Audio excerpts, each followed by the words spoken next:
No Instagram ela perguntou assim, numa caixinha de pergunta, tem alguma alimentação para ansiedade? Então vamos lá. Ansiedade é esse mal moderno, né? Então, alimentos que aceleram a ansiedade são normalmente alimentos ricos em calorias e vazios em poder nutricional. São produtos industrializados, cheios de açúcares e corantes. Açúcar e corante é a pior coisa que o seu cérebro pode receber.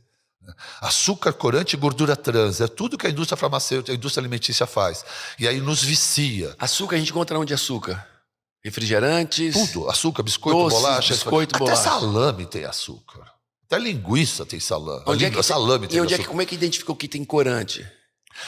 Na verdade, a gente tem que aprender a ler os produtos. Se você comer comida de verdade, você nunca está correndo risco, não é verdade? Não tem que ler. Não tem que ler nada. Você vai pegar um feijão para ler agora. Quando você compra o produto, você tem que ser responsável. Sabe uma brincadeira que eu faço, né? Você comprou um carro novo, seja ele qual for. Você está feliz com o seu carro novo. Você parou no posto de gasolina, alguém falou que tem que calibrar e tem que trocar o óleo. Você deixa o frentista fazer ou você abre o manual para olhar? Provavelmente abre o manual ou escolhe um posto de gasolina ideal para colocar no teu tanque. O engraçado é que nesse mesmo posto você entrou numa lojinha de conveniência, catou uma meia dúzia de porcaria, você nem leu o rótulo e colocou para dentro do seu organismo. Será que você cuida do seu carro melhor que você? Caraca! Eu vejo gente levando o cachorro para o veterinário. Não pode dar expo... Nutrólogo. Aqui, ó. A babá dos meus filhos. Os cachorros não podem comer nada. É ração, é isso e aquilo. E se comer isso, passa mal. Ela diz, passa mal, não é que vai passar mal. E ela não. Ela e os filhos não. Ela e os filhos. Ela come qualquer porcaria, mas os cachorros se alimentam perfeito. Ainda fazem fisioterapia aqui em casa. É isso aí. É isso aí. Então a gente está com uma inversão de valores. A gente trata o nosso corpo com desrespeito. Como é que você coloca para dentro do seu organismo um produto que você nem sabe o que tem dentro dele? Quando você pega um queijo e abre o ingrediente e encontra 12 nomes, você tem que correr de um produto desse. Porque não pode ter outra coisa num queijo que não seja leite e coalho, pô. Leite, coalho, mais VHS, mais não sei o que, 200 siglas, corre de um produto dele, mas o que é? Não interessa, não te interessa isso aí, não interessa a você. Então você tem que ser responsável para olhar os produtos, saber o que vai consumir, e quando você abre uma lista de ingredientes, preciso te dizer o seguinte, o primeiro nome presente na lista de ingredientes é o mais abundante. Então, você abre lá um chocolate, o primeiro item é açúcar. Você se ferrou, você escolheu o pior chocolate do lado do mercado. Como é que escolhe chocolate? Abre o ingrediente, cacau, pasta de cacau, chocolate. Aí o açúcar é o quarto, quinto ingrediente. Ok. Agora, você vai encontrar lá na mesma prateleira chocolates cujo açúcar é o primeiro ingrediente, o leite é o segundo ingrediente, lá no quarto, quinto ingrediente você vai encontrar uma manteiga de cacau.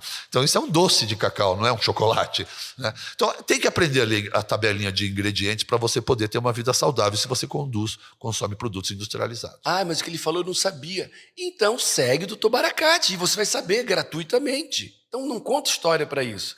E aí tem mais uma pergunta que diz assim... queria saber da dieta cetogênica. Pode me explicar? Tá.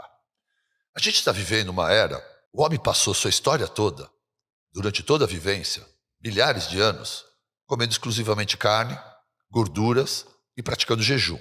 E não pratica o jejum porque é moda. É porque não tem geladeira, não tem aplicativo para levar comida, não tem despensa, não tem cozinha, não tem mamãe para levar comida na cama.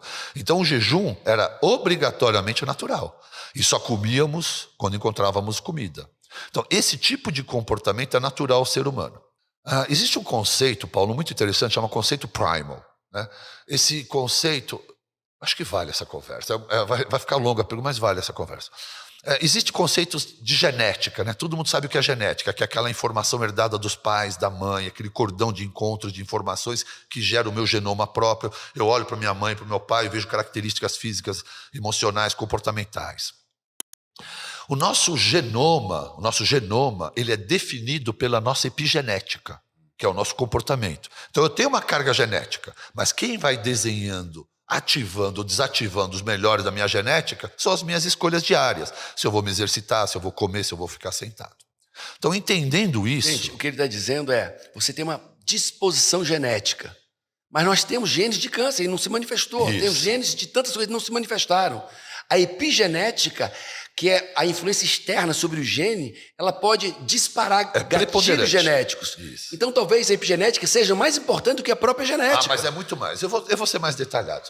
Eu recebi da minha mãe as informações genéticas, do meu pai eu tenho o meu genoma. Mas eu gosto de dizer que as doenças vêm em formato de pistola. Aqui tem a pistola da obesidade da minha mãe, aqui tem a pistola da diabetes do meu pai. Pistola tira sozinha? Não. O que é preciso para uma pistola tirar? Alguém tem que apertar gatilho. O que é apertar gatilho de informação genética? Epigenética. Então, você tem parentes doentes cardíacos, diabéticos? Tem. Você acha que a sua história está fadada a viver a mesma coisa? Se você viver o mesmo estilo de vida deles, provavelmente você vai ativar. Agora, se você entender que o seu comportamento é quem vai determinar se vai ativar ou não o melhor da sua genética, você agora acabou de assumir controle e responsabilidade sobre a sua vida através da epigenética. Pois bem, a história da humanidade, durante milhares de anos, o homem viveu de uma certa maneira. Qual? Movimentação física diária, exposição ao sol e comida de verdade. Milhares de anos seguidos moldou um genoma. Há uns 40, 50 mil anos, esse homem herdou esse genoma a nós. Não? O Homo sapiens, nosso genoma, apesar de ser meu, da minha mãe e do meu pai, é muito parecido com o teu, Paulo, que é muito parecido com o do João, que veio herdado do Homo sapiens.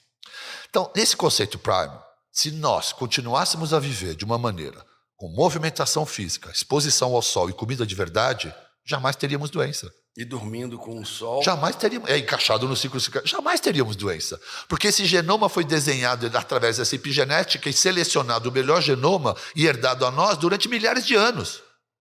Há 5 mil anos, o advento da agricultura, na era do Homo sapiens para o Mesolítico, veio a agricultura.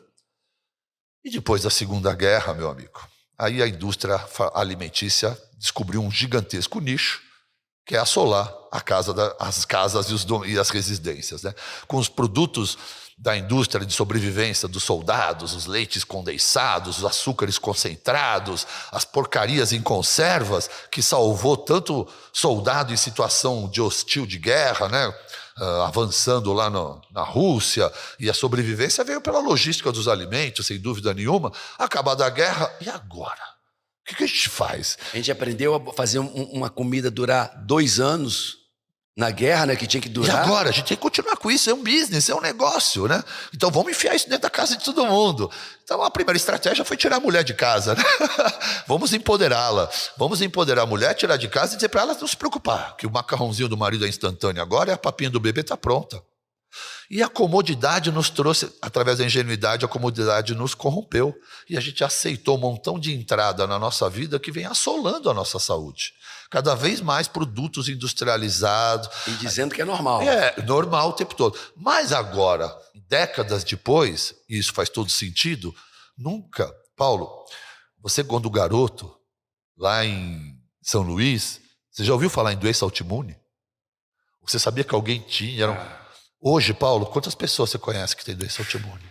E câncer, 30 anos atrás. E hoje? Agora, me diga, o que tem a ver isso? É radiação? É poluição? Até é, um pouco. É alimentação. Mudou completamente, cara. Nós estamos nos arrebentando, adoecendo pelo policomportamento de não dormir, de não exercitar e de não nos alimentarmos. Ingerimos enorme quantidade de calorias vazias sem densidade nutricional. E estamos ativando doenças que foram coibidas durante milênios, porque não havia esse tipo de comportamento. Então, corantes, açúcares,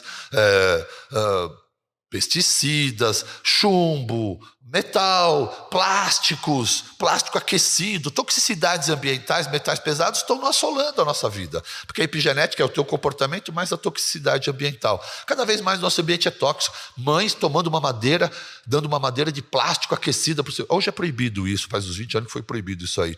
Mas era isso. Uma madeirinha de plástico aquecida. Tem noção quanta substância tóxica do petróleo, daquele plástico aquecido, está sendo jogada dentro daquele leite colocado para o bebê a vida toda? Até hoje no Brasil a gente vê esses copinhos de plástico quente, né? Todo mundo tomando café num copinho de plástico. Já viu como ele fica mole, aquele copinho? Aquilo era o petróleo. Virou plástico. No que você superaqueceu, não há como não liberar substâncias chamadas disruptores endócrinos para dentro desse café, que você toma todos os dias. Ou como aquele outro que é expresso, que você aperta, que tem metal e alumínio. A água quente passando naquela cápsula de alumínio todo dia. Amigão.